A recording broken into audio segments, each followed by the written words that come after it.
আরে হ্যাঁ, যেদিন যেদিন থেকে আমার এই বড় ভাই হিরণ্যাক্ষকে চিরতরে ওই শ্রীকৃষ্ণ অবতারিত হয়ে ধ্বংস করেছিল, ঠিক সেদিন থেকেই শ্রী বিষ্ণুর ওপরে যেন আমার এতই অনুরাগ। তাই তো কঠোর তপস্যার ফলে হাতের মুঠোয় নিয়ে এসেছি ব্রহ্মা, বিষ্ণু, মহেশ্বর। এতে খবর আমার পায়ের তলায় লাভ করেছি চারিযুগের অমরত্ব। তাই তো এই রাজা হিরণ্যকশিপুর রাজ্যে যদি ঈশ্বর গড ভগবান বলতে রয়েছে, তো আমি রাজা হিরণ্যকশিপু।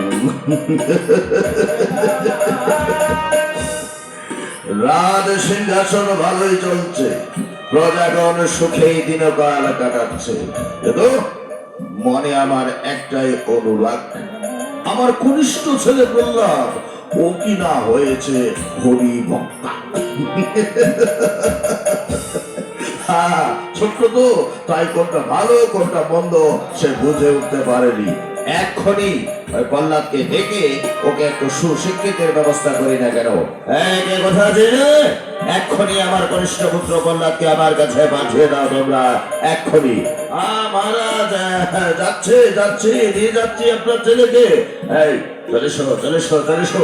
হ্যাঁ ঠিক আছে শরীফ ভাই, চলো। প্রণাম হই মহারাজ, প্রণাম। আমার প্রণাম তবা চরণে পিতাশ্রী। প্রণাম। সারিগণ মহারাজ, তোমরা অন্য দিকটা লক্ষ্য রাখো। ঠিক আছে মহারাজ, প্রণাম হই, আমরা আসি। যাও। বাবা বললাম, হ্যাঁ বাবা। তুই এতক্ষণ ধরে কোথায় ছিলি? কেন তোকে খোঁজাখুঁজি করে নিয়ে আসতে হলো? বাবা আমি না আমার ওই সখাদের নিয়ে না আমি বনমাঝে হরি কোনো গান গাইছিলাম। এই, ওসব হরি কোনো গান টোনো গান আর চলবে না।